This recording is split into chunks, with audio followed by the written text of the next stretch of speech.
Hello and welcome back to Darren Doing. I'm Hester and I'm joined by the brilliant Ben Bowman. Ben, tell us what happened last night, mate. Whoa!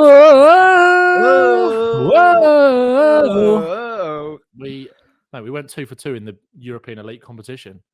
We saw a French farce and we said, yeah, I know an English side hasn't won it since 1969. And we just went, can you have that?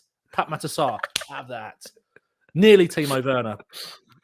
Oh, don't even. Yeah, the pure mention of his name gets me mad. Timo Werner.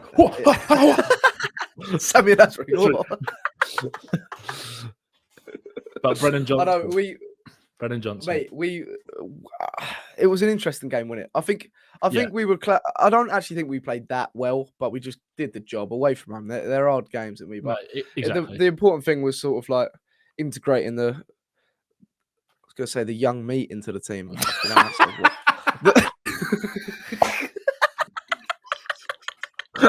Young blood is what I was thinking. That's what I was fucking going young for. Meat. Fuck's sake. We inserted the young meat like into Ferencváros or whatever they're fucking called. I'll tell you what though, they dominate Hungary, don't they? Yeah, well, mate. let me tell you. Yeah, go on. Ange Postecoglou is fucking hungry. Yeah, hungry for some fucking silverware. Have you seen that? Have you seen that video where that guy gets a delivery and he's like, wait, where you from? And she's like, oh, hungry. He's like, I'm hungry. That's Ange. Have you seen the other one where it's like that? He's that bear from Toy Story. Yeah. My mate said it to me last night. I reposted it. It was like Ange since the Arsenal game, and it was like a sick edit of it was literally that bear from Toy Story. Yeah. Ange Poster got a clue since the Arsenal game. Something changed that day. Yeah, it was so good. It's just kind of just does look like him. Him. It does look like him. Something changed that day. It's something has, mate. Something what we're talking about, but yeah, I know. Something has clicked. I mean, 5 wins in 5. We'll get onto like the Brighton game in a minute as well. Not in a minute, but at the end of the pod.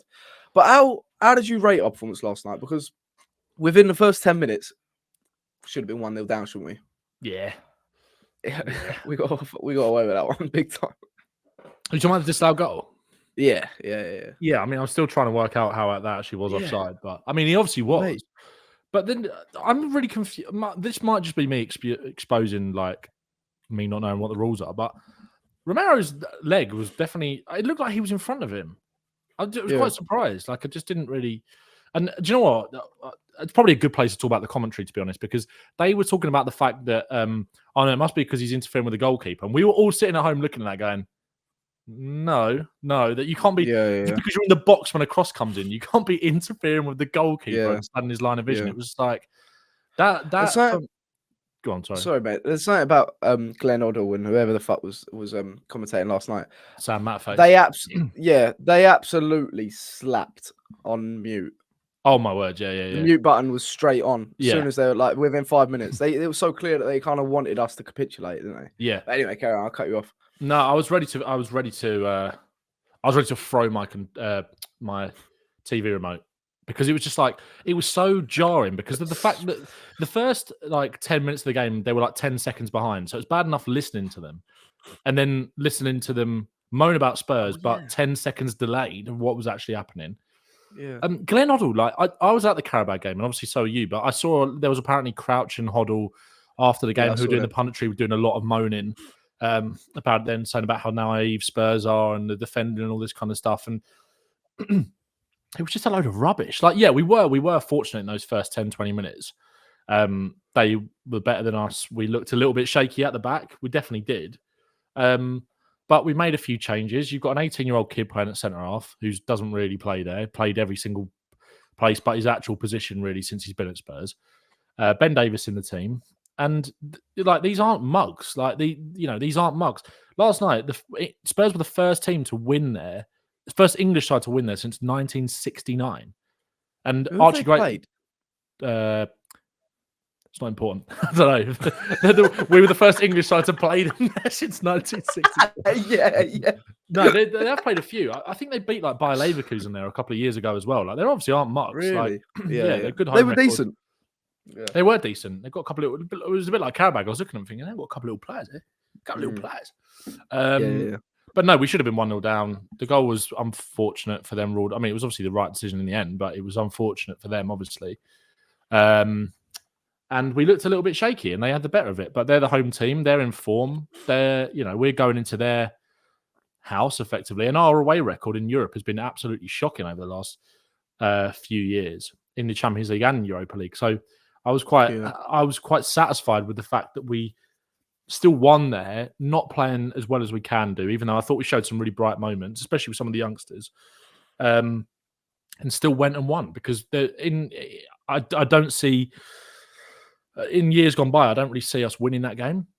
It was like, I know what you mean. To be that brave to kind of go, when you look at the team, it was like everyone wanted that. Everyone wanted the team. And then when you're looking at it thinking, oh, maybe has he done a bit too much? Is it Coventry all over again kind of thing? But no, it was just like the perfect kind of blend of youth and experience. And we got over the line, and that was all that matters, because now we're 2 wins out of 2. And all you got to do in this new league format basically is win your home games, and you should be all right. And we've got a couple of tough games at home with Alkmaar and Roma, obviously. But to go there and win away and get 3 points on the board, and because I don't think there are many teams in the competition yet who've won both their games. So, we're looking good. And it was a big win. And, we didn't play amazingly well, but there was definitely enough positives to come out of it, with that being the overall overwhelming feeling, rather than we got a bit lucky. Because we got lucky at some points, but you're going to need luck. You're going to need Vicario to step up and make a couple of wonderful saves. And he did. Yeah. It kind of thinks, mate, we can't really play a game without him this season, can we? I was a bit harsh on him after the Arsenal game, I think, just because I was a bit emotional. But we can't really. He has to play basically every game for us, doesn't he? Yeah. I mean, I think in January we have to go out and get like a backup keeper. 100%. I don't think they're going to be expensive, but you can get someone that fits the style from, I don't know, like tap up the Japanese league or something. I guarantee there'll be like a ball playing goalkeeper with that's so specific and random, but something like that. We don't have to go big. We can use our data analysis and get a backup. I mean, we didn't go big with Vicario, did we? You can there must be another Vicario out there that you can sort of go. Exactly. Then you get the best. This is what I was sort of saying with Vicario before, about like signing someone who is potentially on his level, or what? Maybe I don't think I was doing him enough credit by saying someone on his level at the time, to be fair. And I think I probably was a bit too harsh on him after the Guna game. But someone that is not going to cost you a load of money, that you can make into the goalkeeper that you want, or has got a lot of the attributes there already. So that first half save was unbelievable. That reaction one, and the one in the second half as well. We get down low to that. Mate, I feel like it's so crazy to say this, but if we're going to win the tournament, if we're going to win the Europa League, he's got to be our best player. Like he's going to win it for us, I think, and I can just already see him in the Europa League team of the season, like in goal. Yeah, like I can see him, Romero being in there. I don't know, maybe Romero not, maybe Dragson comes back into the mix, but I can see he's just both games, Europa League games. He just exactly what you want from your keeper, and he's showing so much leadership, and obviously he's part of the leadership. Leadership sort of the group of leadership players as well. I thought it was just a perfect example of rustiness yesterday, because we still played good football, but these players, don't forget, the majority of them, the bulk of them, they've only played Coventry and Carabag and now this game, and they've only had little spells for 20 minutes each Premier League game. So we're just going to play them into form, basically. I'm not expecting it to be. I'm not expecting them to pull up trees in these games, and this is what the Europa League's all about. This is the beauty of it. And another beautiful thing about the Europa League is that we get to see young players be integrated into the squad, like Mikey Moore and Will Lancashire, who got their first starts. How good were the two debutants then in Mikey Moore and Lancashire then? Because do you think like their first involvement, this is their first start, this is where they now explode in the first team for the remainder of the season? You know how you slowly integrate. I'm thinking, we were talking about Phil Foden when he first coming through at City, and everyone knew the talent he had, everyone knew the potential, but it was about just sort of integrating him in the right way, getting him prepared for first team football, because it's such a difference from youth football. But I know, again, Europa League is not the best opposition, but Mikey Moore was fantastic when he was the star of the team, and he looked like an accomplished first team player, like in really good form. And even he is probably quite rusty because he hasn't had much first first team minutes. Do you think this is where now, like Mikey Moore, Lancashire explode? And what was your opinions on their performance overall? Really good. Yeah, I think you've kind of just said it there, to be honest. And Ange said it before the game. He got asked about them starting, and he said that they're fully fledged members of our squad. I've been keen to give them game time, and tonight's an ideal time. I'm confident they'll handle themselves. I've got no fear, and they've earned their chance. So that's exactly what they have done, and that's exactly what they showed. They didn't look like 17 and 19-year-olds, really. Especially Mikey, the way that he always wanted to get on the ball, was so involved. I think he had 60 touches in the game, playing at right wing and then over on the left-hand side, which I think is his best position. Obviously, played on the right a lot in pre-season, but I prefer him kind of on the left, kind of being able to sort of drift into those kind of half spaces and drive with the ball. He's just an incredible talent. Really is an incredible talent. And look, we've been waiting to see him for a while in the first team. Obviously, he's had minutes off the bench here and there. Obviously, came on Sunday at Old Trafford, which, you know, regardless of how poor Manchester United are, that's still a big show of trust from the manager to do that, even with the game at 2-0 and then with 10 men. Look, it was kind of, you know, it was definitely set up for Spurs to win that game 100% when he was on the pitch, when he came on the pitch. But still, 20 minutes at Old Trafford is invaluable experience, and the fact that he showed the confidence to kind of cut in and nearly score a goal, he just carried that on into last night. Was so involved from the start.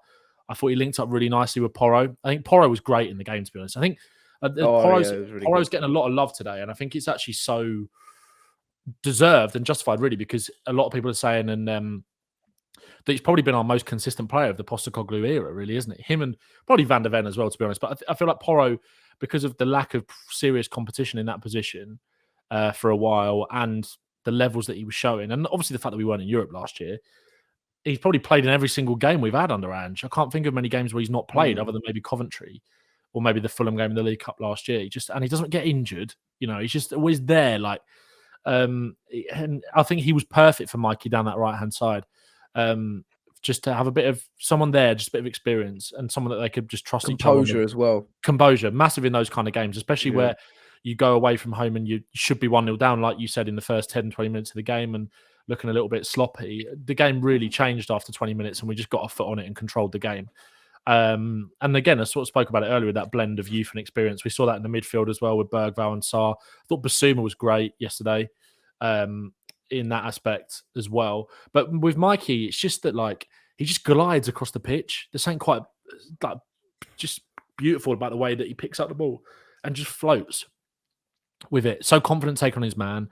He's got that Grealish thing about him of, like, not just the low socks, but the ability to draw a foul, you know, those kind of sharp bursts of pace. He's not the quickest player, but he'll draw players in and then just go past them. Like, there were so many times where he was willing and confident enough to, like, take on two men and go in between them and find a gap and win a free kick, and they'd have to take him down or he'd get away. And it was just like his first touch and everything, his ball striking.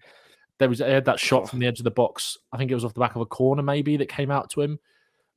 Everything he does is just so, like, smooth and clean. It's just and I think that comes from self-belief. I think that comes from the fact that he backs himself. You could listen to him do an interview after the game yesterday, and it's like he belongs here. He got told at 4:00 that he was starting. No problem. I'm in the team and I'm going to play. And so I'm really pleased for him because, again, I think Spurs fans have kind of been fighting this battle of, like, just wait and see and look how good this kid is. It's funny because you know he's good when you've got, I saw Arsenal fans today getting his stats up and going, only completed 1 out of 6 dribbles in the game. They're sweating. How dare you compare him to Nwaneri? It's like, Christ, like, only you're doing that. Like, you're doing that, by the way. I don't think I've not spoken to a single Spurs fan that isn't like, no, Nwaneri is, like, top talent. I made a video on TikTok the other day talking about both of them, and the video was basically talking about how good Nwaneri is and how Arsenal was showing the trust in him. That's what I want to see from Mikey Moore, and obviously we saw that on Sunday. All of the video was complimenting Nwaneri and saying that we're starting to see the same things with Moore and that they're two brilliant talents and we shouldn't really compare them. And then it's just like Arsenal fans just taking it so personally about how dare you put him on our level. It's just like, fucking grow up, man. But we are touchy lot. You know, you're doing it on a European stage. And like I said, look, they're not the strongest of opposition, but we've got such a bad away record in Europe. To go there and put 4 teenagers in with that blend of experience as well, you know, allowed them to just thrive and go and basically win us the game. He was involved in both the goals. That great pass to Solanke for the second one. Obviously, his involvement in the first one, where he just again picks it up off the right touchline and drives inside. I spoke about it in the video that I just did on my channel about how him actually staying wide and then coming in off that line. He's not playing as an and winger, really. He's kind of more of a creator from out wide in that position. He'll pick the ball up on the touchline and drift inside, but that allows Porro to go in front of him. That allows Sarr to make that run to go in the channel as well. And there were so many times where Mikey would come in off that right-hand side and spot their run and allow him just to drift into a more dangerous position. So many times that happened last night. So he linked up really well with those two.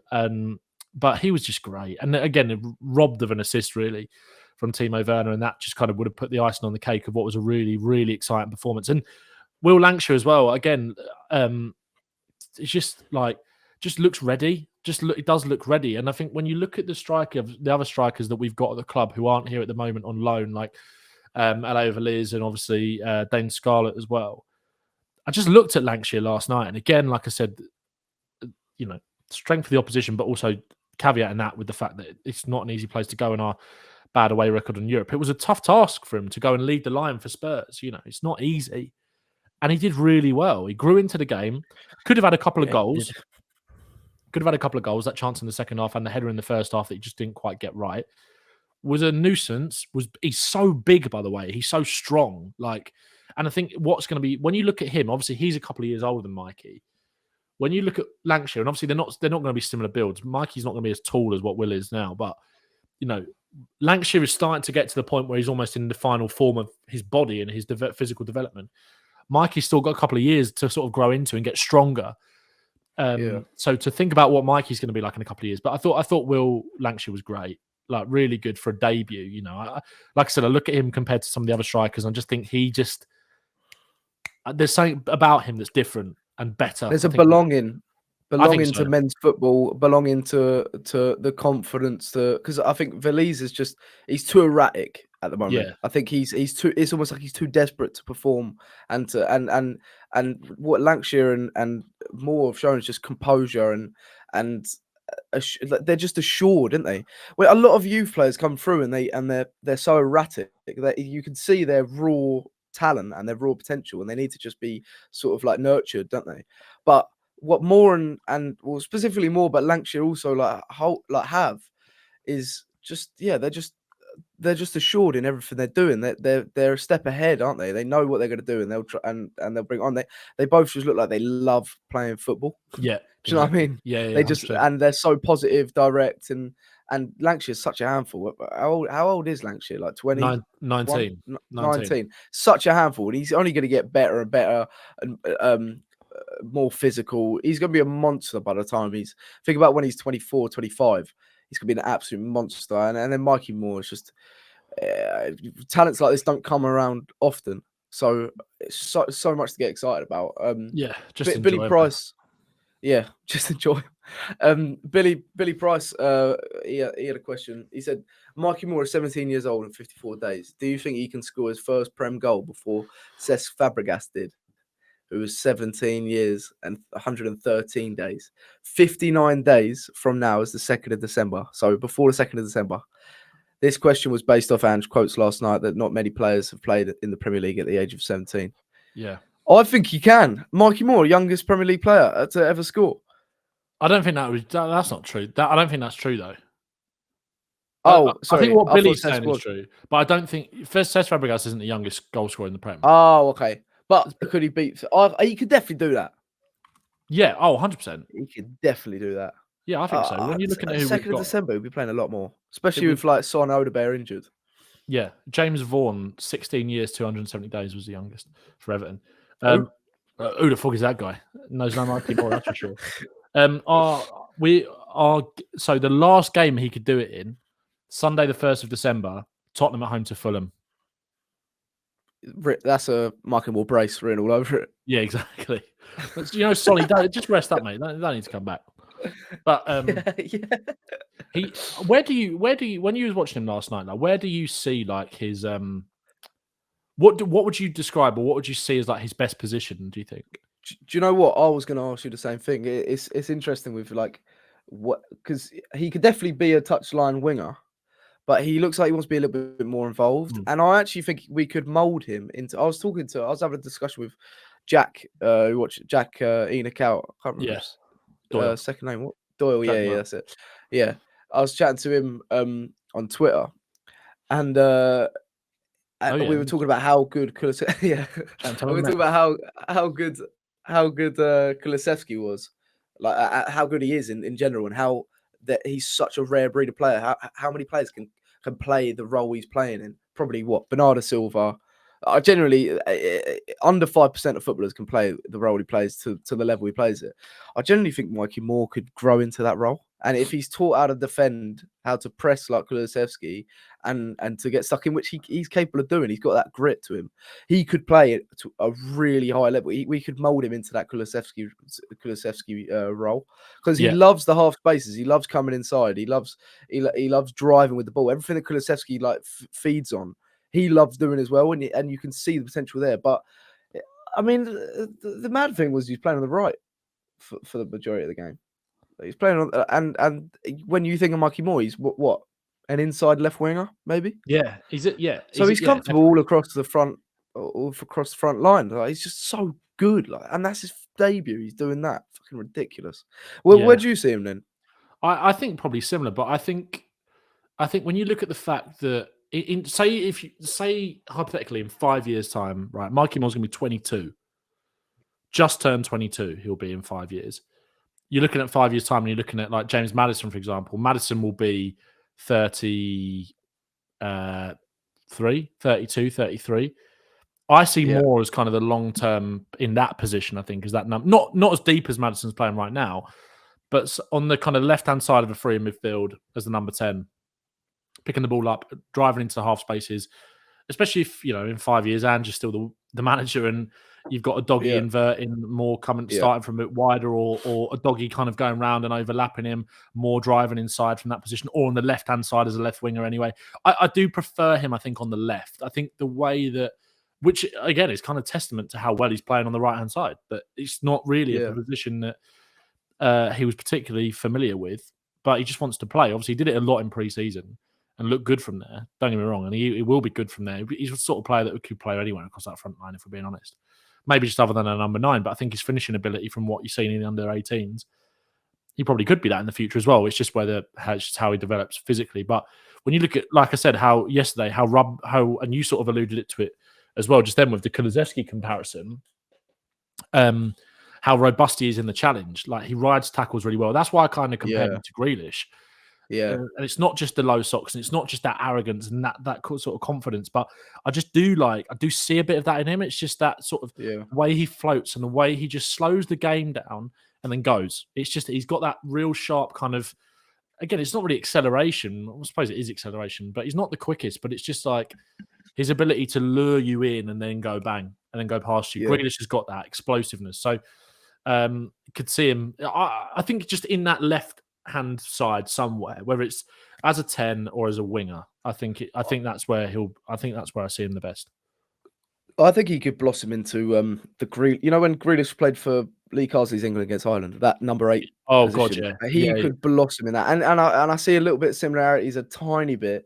I don't think he's got the same sort of like dazzle and flair, but Eze as well. He that sort of that advanced 8 position has got Mikey Moore written all over it for the future, as he gets bulkier, as he gets more physical, as he grows into men's professional football, the pace of the game. Agreed. Where he's a bit more, he can adapt and be a bit more involved. That I can see him blossoming in that position, and it makes you wonder, maybe we will go out and get a left winger to sort of replace Son because he's too good to be left out wide. It's so stupid. But he's, how Johnson, you can never see. We're going to get onto Johnson now, but you can never see Johnson doing what Kulusevski does, doing what Moore does, because he's a player you don't want being involved in build up. You want him on the end of things, like he has been recently, and he's been thriving. But Mikey Moore, you don't really want him on the end of things. You want him in the build up because he's a creator, and he's the progressive carries, the link up play. he's brilliant, and you can just see him blossoming in that central area in the half space. But can I just say before we move on that, because that's a really good point. And again, like I said earlier, and I know it's just what football Twitter and what football TikTok is when you look at some of the gooners that were just almost reveling in the fact that when you look at Mikey Moore's stats, he had a poor performance yesterday because he only completed 1 out of 6 dribbles and managed 0 out of 5 crosses and lost 8 duels. When you actually look at his stats, for exactly everything that you just described, he ranked first in the team for. Sorry, I'm just getting it up now because I wrote on Google Doc for the video. He had 60 touches, and these stats are all the highest for the team, right? 9 progressive passes, 7 progressive carries, 6 attempted dribbles, 4 passes into the penalty area, 6 penalty area touches, and 3 carries into the penalty area. They were the most out of any player in the team for Spurs. And again, like you said, in terms of being that progressive dribbler and that progressive carrier and passer as well, he's got it. He's just got it, I think. And he might not have managed to beat his man or whatever, but he's not. That's not his. He wasn't. That wasn't really his job last night. And like I said, he did beat his man on a number of occasions anyway. So those stats are a little bit wrong. If I'm a bit misleading, I think. There were a couple of times where he went past his man and then got fouled, and it was like he's going to go past him, but they have to take him out. Yeah, and like I said, that's Grealish, isn't it? That's Jack Grealish. That's an art. That is an art. Winning fouls is a skill. Yeah, like Grealish shows all the time. Yeah. So, but yeah, Johnson. Yeah, let's talk about Johnson, man. It's just. Well, I was thinking. I was saying about him in the Kulusevski role. Could say Kulusevski gets injured, like fucking touch wood, he don't. Yeah. Say he gets injured. Mikey Moore. Could you then switch that more advanced 8 role to the left, and have Mikey Moore on in that role on the left, because he's a bit more comfortable in the left, on the left hand side, and then put Maddison as the deeper 8 on the right? Or do you think that messes up the dynamic a little bit with Brennan Johnson and how good he's been? Because what I want to get into, first of all, before I get into this, because it's quite a deep thing, do you think that could work, or do you think it'd mess up with the dynamic, the triangles between Maddison, Doggy, Son, Kulusevski, Johnson, Porro, that's working so well at the moment? Or do you think we could switch that? Say Kulusevski gets injured, when Mikey Moore be that role? Potentially, yeah. I do see that. And again, like I said, obviously you're going to lose that element of physicality with Kulusevski because he's just so hard to get off the ball when he's dribbling from those deeper positions. He's a man. But then again, you saw with Mikey last night. Again, like I said, I'm just looking at it there, the stats. He's got fouled 4 times, which is the most out of any player on the pitch. They don't want to let him get past you.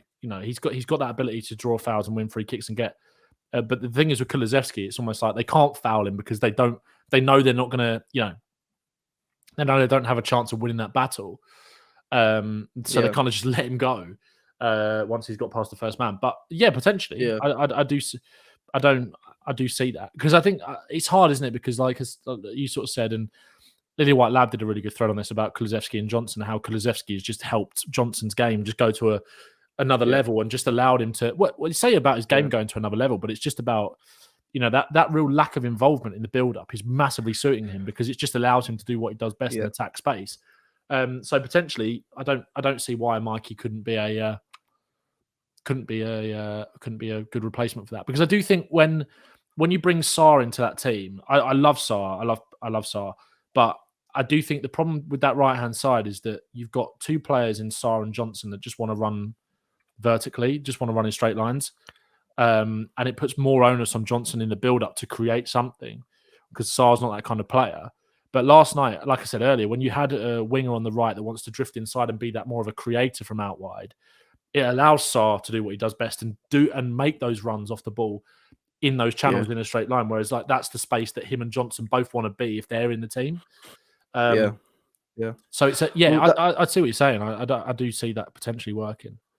Yeah, well, that was what I was going to get into, because I was going to talk about Brennan Johnson, and now he's got 5 goals and 5. That's fucking insane how he's turned it around. It's ridiculous. I think it's all right. I think it's he could do a bit better. I do. I mean, I'm just gonna say it. I do think that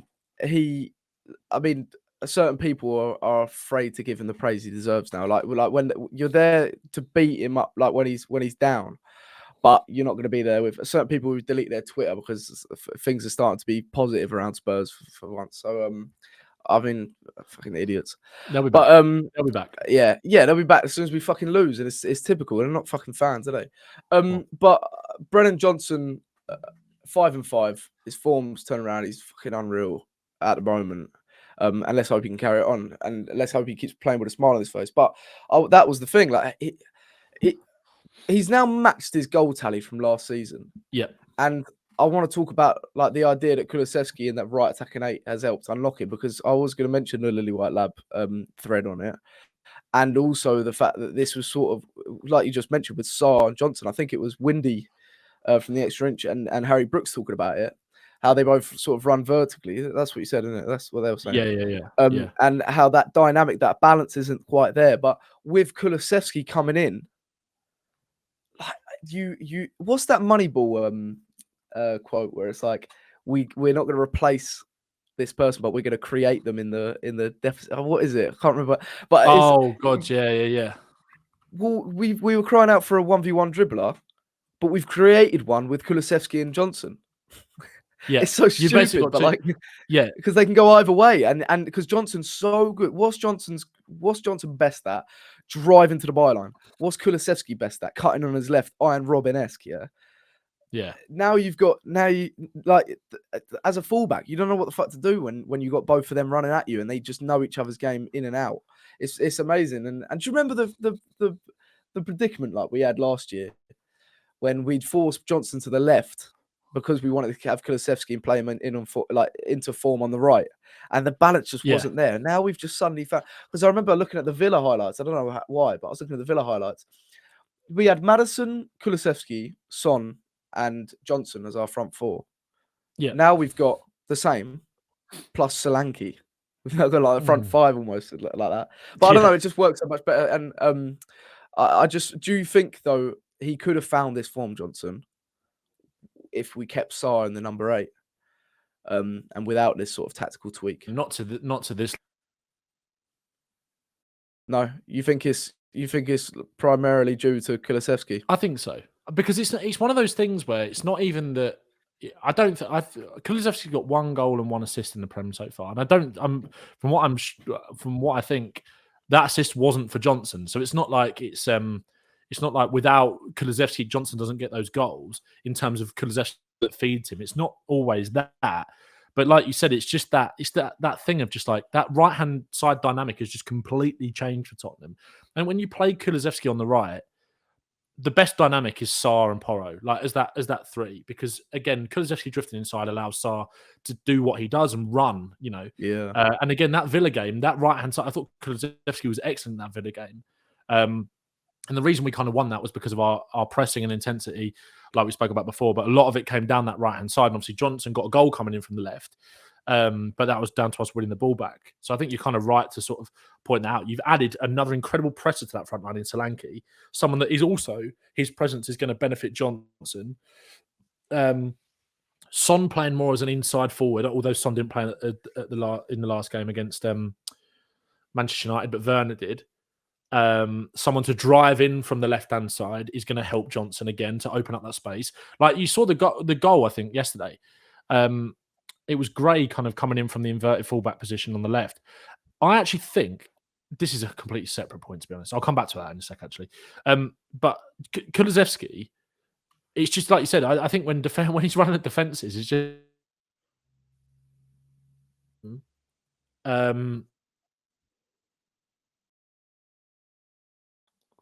Sorry, mate. You cut out. What were you saying? Sorry.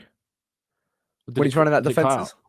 Yeah. I think when he's running at defences, they don't want to get tight to him because they know that he'll either just barge past them and they sit off him. But then he's got that quality of the pass to get it in behind to someone like Johnson. Like you said, it's like having 2 wingers in 2 players. Yeah. Weirdly, it's like a weird dynamic, but it just really, really works. And it's got the best out of Kulusevski, but the benefit it's had on Johnson because again. I think I saw a stat earlier that no player in the Premier League, or only 1 player in the Premier League, has had more touches in the opposition box than Johnson this season. It's allowing him to do what he does best and just attack that space and get in there in the penalty area where he's actually going to make a difference. Because you don't want him in the build-up. You don't want him sort of slowing the play down, trying to go past players. You know, that's what Kulusevski's for. and then Porro as well, kind of staying out the way and just getting around him. It's just that whole right-hand side dynamic is really, really working. It struggled to work for Johnson before. But again, I think we saw this all last season, though, didn't we? Like the amount of times that we said, like, when at halftime he would take he would bring Johnson off the bench, he'd take someone like Sarr or Bentancur off and put Kulusevski there, and then immediately it changes. It just changes straight away. We saw this all last season. I think we've been calling for this for a long time. But yeah, no, that dynamic has just changed things totally for Johnson. But I also think that I was going to make a point about Gray because there was one that I think it was for Johnson's goal. Kulusevski obviously played that lovely flick. Oh, no, sorry. It was the chance where he hit the bar. Sorry. It was the chance where he hit the bar. Kulusevski obviously drops deeper, plays that lovely little flick around the corner to Gray, who runs onto it from wide into that inside position and drives, cutting in from the left to the right. And again, we saw that against Brentford with Son coming in from the left to the right and then playing that ball to Johnson. So having those runners inside from that position to open up the pitch and allow Johnson to just run into that space. I don't know. Yeah, I think it's just really, really working for him. And again, like where he, the confidence to come inside and shoot on his left foot. We've not really seen that a lot from him, to be honest. Also, the one where he hit the bar just to strike that first time. How many times has that been played into his feet and he would just stop and then just not really know what to do necessarily? Or the touch will take him too wide, etc. Yeah, the confidence is just flowing through him right now. So he's in a really good spot. And like you said, he scored 5 goals. When you look at his stats from last season, he got 5 goals and 10 assists in the Premier League. That was really not a bad return anyway. No, of course for a guy that didn't start all of the games. I saw a stat earlier that he's got 20 goal contributions in 37 starts. That's a goal contribution in over every other game. That's really good. These are really good numbers from Johnson. And the goals that he scored so far this season, especially the United one, where he's just got to run on the end of it and tap it into an empty net. Just let him attack that space with the pace that he's got, the anticipation of where to be, and the devastating finishing ability. Just let him do that. And Spurs are going to score a lot of goals with him in the team. And he's going to score a lot of goals. I said it before the season, he'd get 20 plus in all comps. Well, that was my question. But yeah, I mean, it's everything, all the things we're implementing into our attacking front line, the fluidity and the way we play. It's benefiting Johnson, but it's benefiting my Johnson watching it. Like, it's sexy. It's so good to see. It's so good to see him smashing the goals in and getting his confidence up, because there was that player that we needed to unlock, and the data, the stats were there, but it was the eye test that was letting him down, I think. Now he's just doing everything right, and he's just in that flow state at the moment, and he needs to carry it on and simplifying his game. But if he carries on going into Sunday, do you not think just like I just feel like he's going to score again? He's in that kind of exactly. And Solanke. Yeah. I do. He is in that. He is in that that mindset. And he's playing like he's angry as well. He's playing like he's just got that bite back. He's got that spirit back, and you can see it in the way he's playing. United, we saw that, like even with the Bruno Fernandes thing, just like he's just like. I don't know. He's found a real level of confidence. Yeah, exactly. And you notice the difference from last night. Oh, the Coventry game where he scored that goal, and then obviously the whole thing with the fans after, kind of almost looking embarrassed to go over and have that adulation. And then the last couple of games, the last 3 games where he scored, it's like from the Qarabag one to Man United, and then this. It's just that smile is really on his face. It's like against Coventry, he just didn't really want to celebrate. Against Brentford, he wanted to give it to the Brentford fans. And then the last 3 goals that he scored, it's just like. Now the smile was there. The smile was there, and it's like, And last season as well, you sort of saw it where it was like when he'd score goals and he just wouldn't really take it in. Whereas now it's like, no, I belong here. I'm here. I'm just confident that whenever I go out on the pitch, I'm going to score goals. And all I'm saying is that Forest, do you want another 10 million, 20 million? 20 million. I just think he's getting the validation he deserves, but that he needs as well now from the fans. And if you're the fans that have been bigging him up and installing the confidence in him and singing songs, singing his names, big yourselves up, because this is what supporters need to do. Yeah. Don't, like with certain players, you don't just get on their back. You certainly don't fucking send them abuse. No. But there's only one Brennan Johnson. Exactly. You get behind him and look what is happening. Look what happens when you actually support a player positively when they're going through struggles. This is what happens. So there's no benefit in abuse, or I know we've covered this ground before, but in negativity. Look, give him positivity and look how he thrives. And at Forest, he was one of our own, was sang every single time he was like touching the ball, and that's who we signed. We need a player that feels loved. Yeah, exactly. And you can see he's like reveling in it. But if he carries on like this, how many goal contributions do you reckon he'll get? Or just goal involvements, or like how many goals he'll actually score by the end of the season? Because he's already matched his tally from last season. Goals. Yeah, we got 15 goal contributions in the Prem last season with the Europa League, and the fact that he's quite decent when it comes to staying fit as well. I think he could get at least 20 goal contributions. But I think he could get 20 goals. I genuinely think, I said this before the start of the season, I think he could get 20 goals.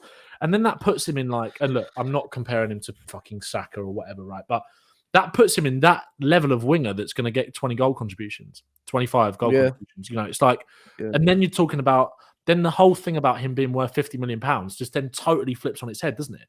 If he gets 25 goal contributions, that's in the Premier League for a young winger like that, that's £50 million worth of player right there. Yeah. And the fact that he can just continue to build and grow there. And I feel like Invert the Wing has sort of calmed down a little bit. I don't know if you saw his thing about Mikey Moore, where he did that graph predicting 41 minutes. Yeah. Yeah. When he got to 40, got 90. Have that, you wank. But he was talking about Johnson, and he actually said something very sensible where he was just like, he was comparing him and Saka and was like, look, he was like, I'm not for a second saying that Johnson is better than Saka, because he's not. He's definitely not. He's nowhere near that. But he was basically saying about how when you look at when you look at Ange's system and when it's working like it is now, he said in an Ange system where there is a big emphasis on wingers being fast, dynamic, and able to hold width and firing low crosses into the box, Brennan Johnson is much better, and I would not swap him for Bukayo Saka. In an Arteta system, yes, where the wingers start wide, and this is like with Moore, this is kind of what I was saying, the difference why Ange isn't, Moore's not really an Ange winger. But they also have much more license to cut inside than an Ange system. And for a modern Arsenal, there is also emphasis on crosses, utilising offensive box presence. And Saka is perfect for that. Arsenal fans would not swap him for Brennan Johnson in that system, and I would not either. Bukayo Saka is a better fit for Arteta's system, just like how Johnson is a better fit for Ange's system. Bukayo Saka has, of course, been the better player throughout his career. But this season so far, they've been about the same. And potential-wise, I also think they have a similar ceiling. Jeez, what? Just in different ways, though. That's the thing. Yeah, totally different ways. Like Saka will always be a better player.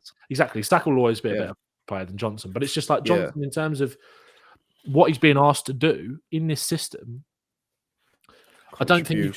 I said this the other week though. We had this conversation where it was like, okay, there's been so much talk about like, okay, Spurs need a dribbly winger. Let's go and buy a dribbly winger, which we needed, and we've obviously done that with Odebear. And you could argue to your blue in the face about the fact that whether we maybe should have signed a more experienced one. Gone and spent Yang. True. Go on, Yang. Was like go and spend 50, 60 million on someone like that. Now you can make an argument to say that what happens if Brennan Johnson gets injured?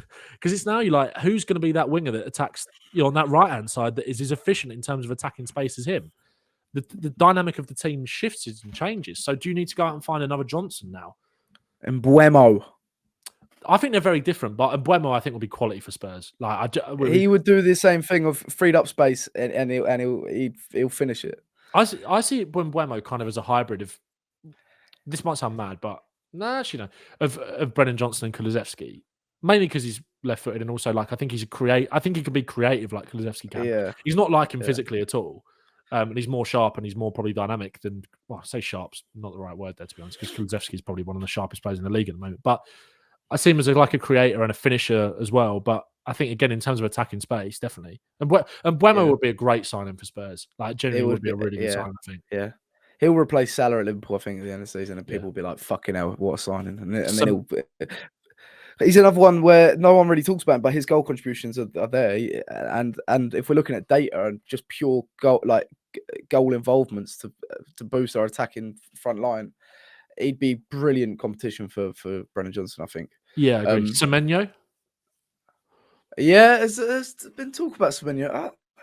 Seb's been big in Semenyo up. Seb loves him, doesn't he? Yeah, Seb loves Semenyo. I need to watch a bit more of him. I'm not going to pretend I've watched like every Bournemouth game under the sun, but every time he catches your eye, doesn't he? Yeah, exactly. Yeah, don't need to watch. Alex Scott, maybe, for the future, we'll pip him, we'll get him. So, But Sarr has got 3 goal involvements in 3 successive games. for Spurs, 2-2 in the Europa League. Is he our most underrated player? Pep Sarr. Because I think he's the perfect example of why squad depth is so important. Yeah. Because he comes in, does the job to the very best of his ability. But I mean, at the moment, in the system right now, he doesn't need to start, but he's just like the perfect player to come in when we're winning and shore things up. But also in these competitions, he's coming alive and he adds something every single time he plays. I feel like. Yeah, agree. Yeah, definitely. I've always loved Pap. He's just like he's a lovable little fucker anyway, and he just like.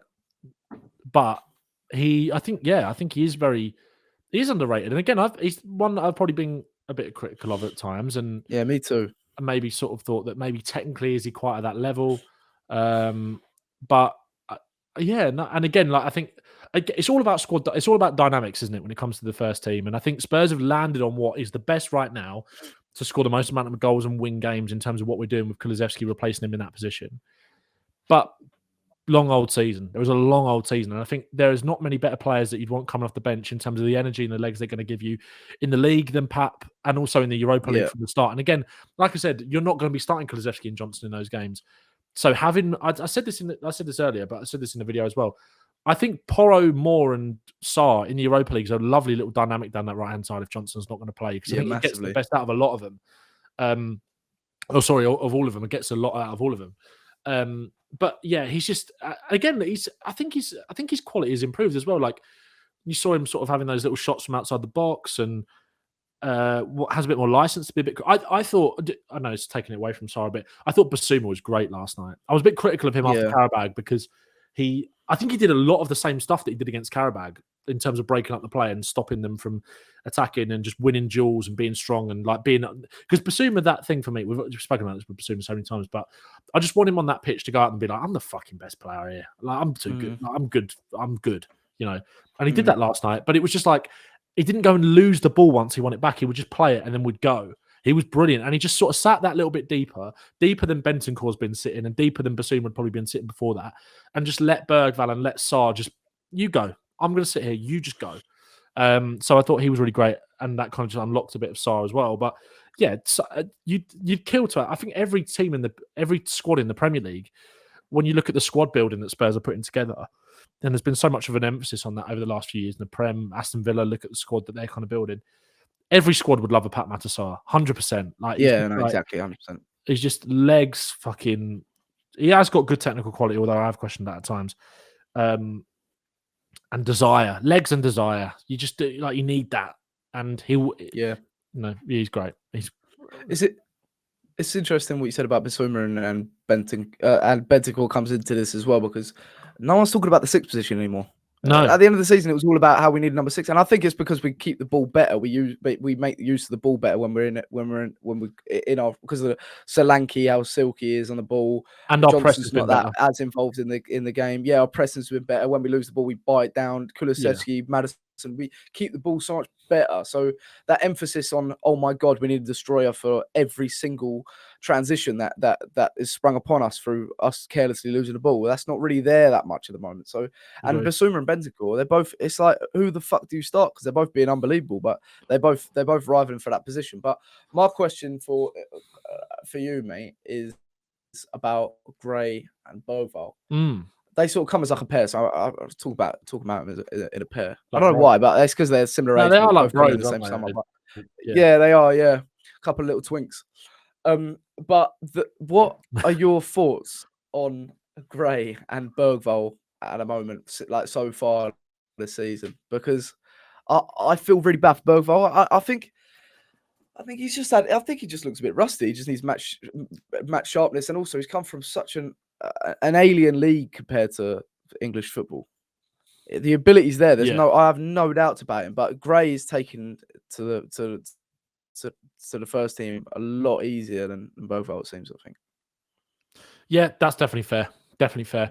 I think again, I think like you said, Gray, that adaptation I think was always going to be easier for Gray because he's played a lot of games for Leeds last season. Of course, it's still a step up from the Championship to the Premier League, but physically, it's comparable. And in terms of the roles that he's been asked to play, It brings out the best of his qualities in terms of, especially on the ball. I thought he was in that first half.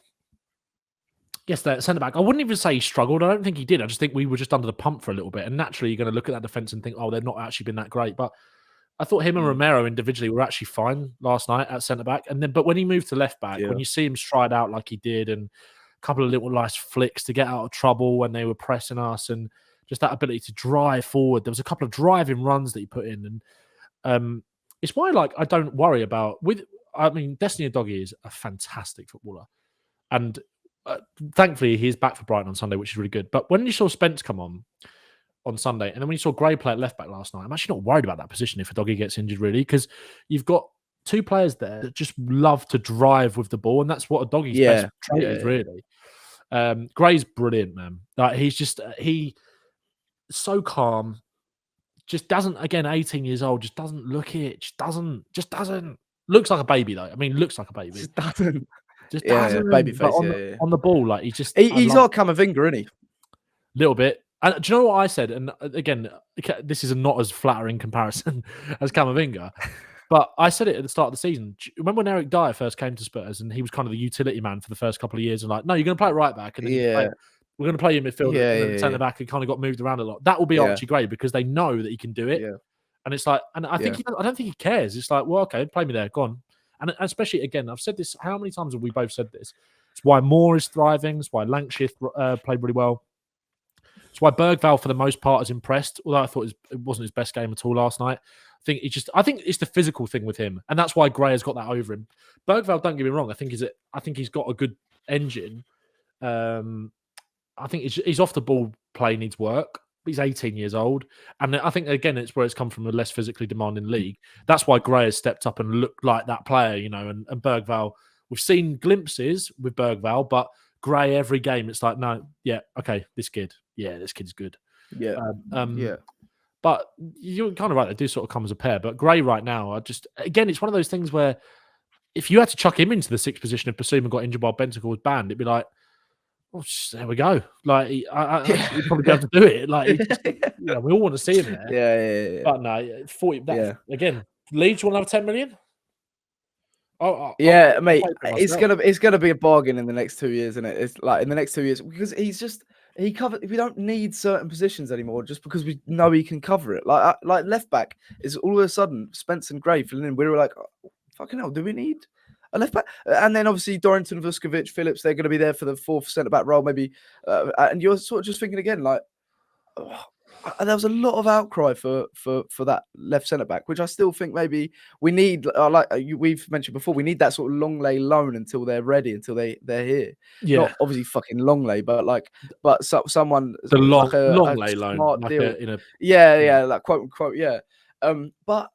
Right, for left back, I'm not that worried at all. We got to cover there. If they can play how they've been showing us, they can play in that position. It's not that bad at all to have that depth. But and they can play. And they can play. They can play.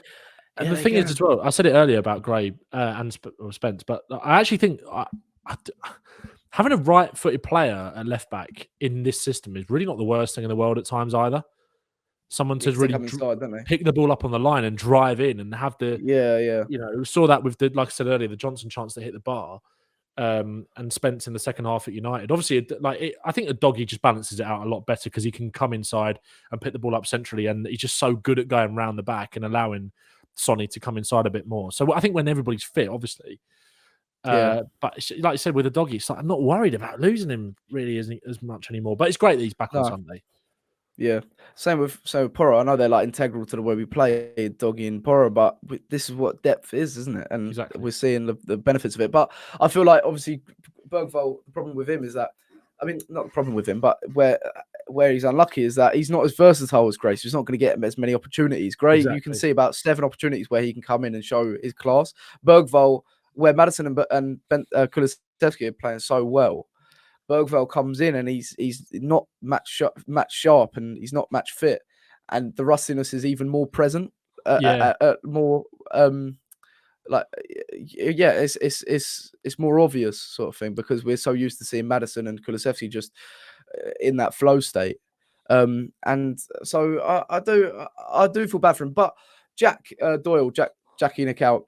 He's asked, he says, how many games will each of the 4 teenagers end up starting this season? Feel like it's worth considering loaning out Lancashire and possibly even Bergvall in January, as every game as every game is a must win from February on. Think 20 championship games would do them both a huge amount of good. It's interesting, isn't it? Because you can't trust Richarlison at all to stay fit, and Lancashire could be a massive asset for us as the season grows long, sort of thing. But Bergvall championship loan, I don't think I'd go that far, but he needs game time. That's the beauty of the Europa League. Like he could hit the ground running in a month, and by the end of the season, we'll talk about how incredible he is and how important he is to this squad.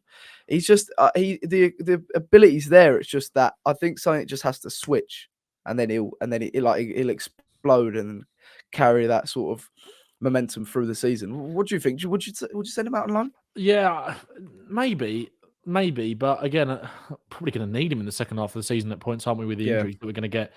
I think if you had to pick one of those two to go on loan, I think, but despite how much obviously we were hyping Bergvall up, and I very much see that potential in them 1,000,000%, it probably makes more sense for him to go rather than Lancashire, because like you said, you can't trust Richarlison. And like we said earlier with Lancashire, and again, it's one game, 60 odd minutes that he played. Just take it easy. But I see that robustness in him and that smoothness in his game and that link-up play and that understanding from him that I don't really see in Villiers and Scarlett, and it's like I wouldn't, if Lancashire had to come off the bench to try and nab something and play with Solanke, I'm not sure you'd want Lancashire starting every Premier League game if Solanke got injured, and then you have got a problem. But and that's where you need Richarlison. But I'd keep Lancashire around. I think there are obviously clubs that are desperate for him. I could see him going out on loan in January, to be honest. But maybe Spurs will go into the striker market in January. Maybe they'll try and get money back for Richie. We don't know. Jack's question is a very good one, as always. But we just don't know. We just don't really know, do we? We don't. I know it's boring to sort of sit on the fence a bit and say we don't really know. But I can definitely see his point. I can definitely see his point about loaning them both out, but might need them both. So I think there's going to be a queue for Lancashire. I think he's so clearly Premier League ready. Yeah, but also in the Prem, people see him in Europe, and like Brozier, he's shit, but he's that academy product that lower teams in the league are gonna take a punt on. Lancashire is that because he's so clearly ready for men's football, ready for like Premier League football. I think it's just not quite at the level we need him to be right now. But maybe the Premier League can he could do a job for a Premier League side. Yeah, potentially. I still think Championship would be the best for him, because it's just like at least like Premier League would be a big ask, but I don't doubt that he could probably do it. You don't want him flopping either for his trajectory. You don't want that. You want him to have like a smooth upwards trajectory where he's just installs that confidence each time, because majority of like form and performances from a young player, it all stems through confidence. You don't want to then give it like Dane Scarlett. Like I feel so bad for him because he's just had so many loans where he's just put thrown to the bench, doesn't get that opportunity, and it's stunted his development. Yeah, exactly. So you don't want that with Lancashire. You really have to sort of guide him in the most like sort of suitable way. But moving on to Brighton. How confident do you think how confident are you that we'll make it 6 wins in 6? Because we went there last year with a lot of injuries and they fucked us. Like, it was horrible. Villiers fucking scored, actually. Talking about Villiers earlier. But what dangers do they pose us? And which players are you worried about? Because they have like fucking so many that could hurt us. Yeah, they're kind of right up there with us for every metric, aren't they? Really, like for pressing, really, yeah, pressing for field tilt as well. Spend a lot of time in the other team's final third. They've got real quality on the wings, especially in Matoma. Danny Welbeck's playing like he's fucking back at Man United. He is. It's just I really like their team. I like their manager. I like what they're about. Brighton. They play a very high line. Just like we do, to be fair, as well. The game is going to be played there. Yeah. There. Can we get it? Madders and Kulu just fucking thriving though, no? Yeah, well, hopefully, yeah. Can we get it over the top? No. Can you get it over? Is it our turn now? It's going to be like Johnson, fucking get on your bike. Go. Werner. Oh, fuck. Like Werner's through on goal. We're like, fuck. No. Not him. I like the midfield. I like Vifer. I like Belabor. Jack Hinselwood is someone that's definitely catching the eye for them as well at the moment right now in midfield. Can play at fullback as well. They've got good defence, although Van Hecker's injured for a while, so Van Hecker will be a big miss for them. Obviously, Chelsea, they were poor against Chelsea, though. But then again, their press kind of forced 2 goals, and certainly the second goal on Sanchez. So they're going to press high, but we're very good at playing out from the back and breaking the lines with like Romero and Van der Ven. So I think I feel confident. It's going to be a tough game, definitely, 100%. But I feel confident that we can go there. And they've let in more goals than us. We've scored more than them so far. They haven't won in 4 games now. So, and we've got the momentum in all. Drew away to Arsenal. Beat Man United. Now beating Man United isn't really. I mean, except when we beat Man United. They scraped past Man United with a last-minute goal. We battered United in their own back garden. Yeah. So I think we're going to win. Basically, and United killed them. United hurt them in transition as well. Yeah. So with Garnacho and I can't remember if Rashford played in that game. But Ahmad scored, didn't he? He did, yeah, he did. So no, I think it's going to be for the neutral. What a game that is! 2 brilliant games on Sunday: Villa United and then Brighton Spurs. That is that's a feast of football. But I'm looking forward to it. Mm-hmm. I think we can definitely beat them. I feel confident in that. But it's going to be a tough test. And like I said, they're going to try and squeeze the pitch, but that's going to leave space in behind. And yeah, when they were playing out from the back against Chelsea, Chelsea capitalised on them and with their press, and I just think our press is so much better than Chelsea's. So what can we do to Brighton if they're playing out from the back? Like Solanke, Kulusevski just on them like rabid dogs. I don't know. I just think. Yeah, would you be surprised if we battered them? No, I wouldn't. But they'll cause us problems. I just think it's going to be a really high-scoring game. I really do. But it can go either way. But they've got the home crowd behind them. That's the thing. But, we've got. Do you know what? We've got the boys. We've got Johnson again, ole. Johnson again, ole. But João Pedro, I want to talk about him. Yeah.